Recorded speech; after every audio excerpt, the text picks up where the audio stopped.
Bueno, pues en este escenario que estamos analizando, China, por un lado, Rusia, Estados Unidos y Europa Medio, hace unos días, el presidente francés, Emmanuel Macron, alertaba y decía que Europa puede ser mortal y ponía el énfasis en que había que revisar la política comercial.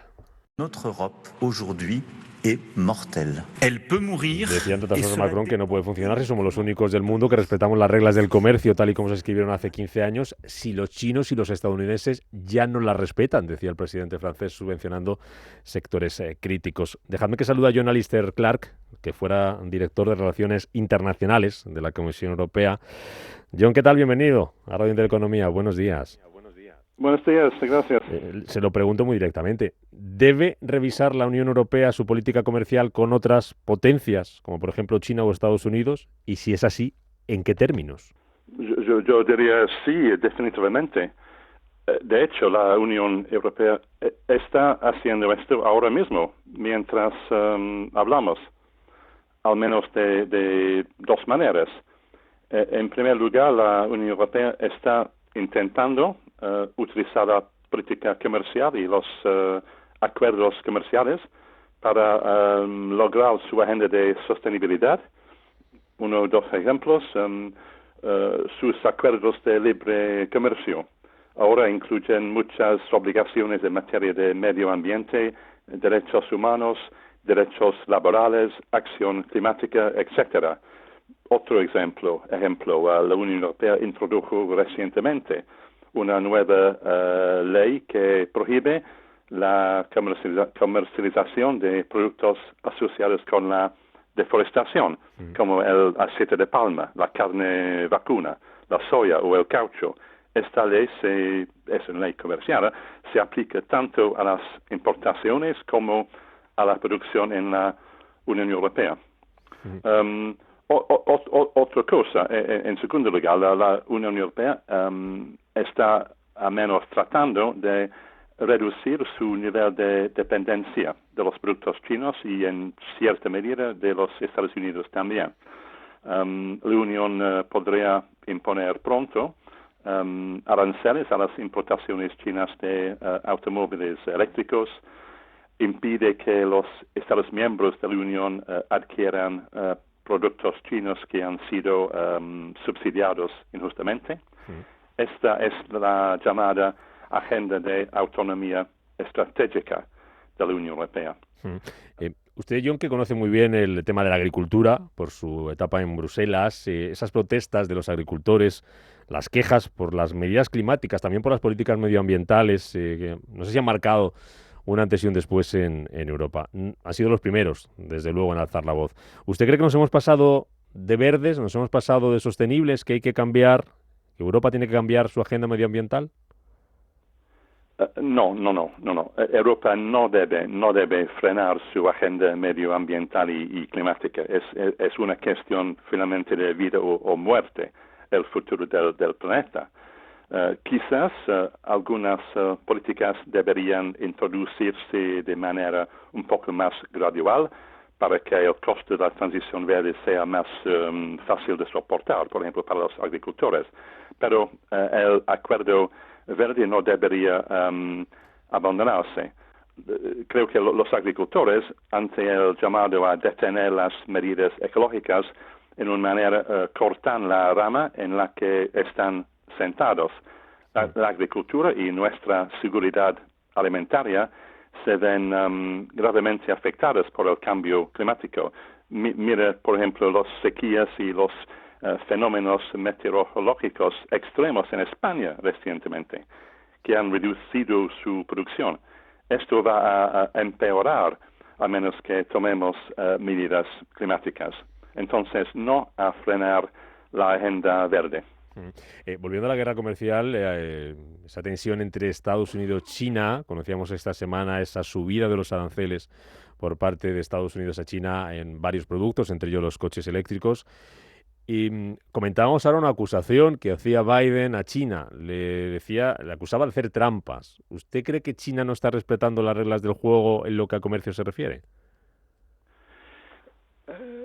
Mira, es imposible generalizar, Probablemente China esté subsidiando ilegalmente parte de su producción, por ejemplo, de paneles solares, barcos, automóviles eléctricos, turbinas eólicas, y es por esta razón que los Estados Unidos y la Unión Europea están ahora investigando esos subsidios y en algunos casos imponiendo aranceles a las importaciones chinas. Pero las normas de la OMC sobre subsidios no se redactaron pensando en China y no prohíben los subsidios por parte de bancos u empresas estatales. Yo añadiría que los Estados Unidos está dando un mal ejemplo a China al contravenir las normas de la OMC. Por ejemplo, sus aranceles ilegales sobre el acero y el aluminio europeos y sus preferencias ilegales de compra en Estados Unidos para la contratación pública y hace 2 días sus aranceles ilegales contra China decidido por Biden. En conclusión, China no es el único país que no respecta sus obligaciones comerciales internacionales. ¿Y Europa qué debe hacer? ¿Qué papel debe jugar John en esta guerra de aranceles, en esta guerra comercial entre China y Estados Unidos? Como dicen los políticos, me agrada mucho de su pregunta.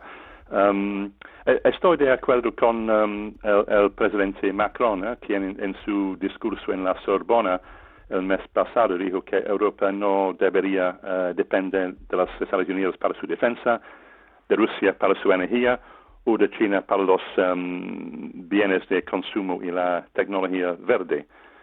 Por lo tanto, Europa necesita ser más independiente de China en particular, aunque esto llevará tiempo y como dije hace un minuto, conlleva cierto riesgo. Sin embargo, en mi opinión, la Unión Europea no debería simplemente unirse a los Estados Unidos en su lucha contra China, ya que corremos el riesgo de quedar atrapados en medio de esta lucha. Y siempre debemos seguir el regla de ley y una política de apertura comercial que siempre ha sido la fuerza de Europa.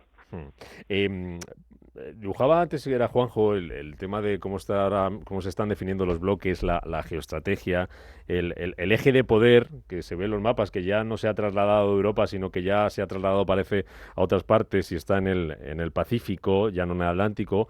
En este escenario, ¿en qué lugar queda Europa? ¿Qué puede hacer Europa una vez que se ha visto en parte desplazada de ese foco de poder económico geoestratégico? ¿Cómo quedamos y cómo lo solucionamos, John? Creo que no es completamente correcto decir o implicar que el centro del poder se ha trasladado a Asia. En efecto, hoy en día existen al menos 3 polos de poder: América del Norte, Europa y China. Europa, en su conjunto, la Unión Europea, sigue siendo la mayor economía del mundo. Es el mercado más grande del mundo para bienes, para servicios y inversiones. Se basa en el Estado de Derecho y la democracia y a largo plazo eso lo hará más sostenible que China. Europa funciona como un puente en una cierta manera entre América y Asia. Entonces tengo mucha confianza en Europa a largo plazo.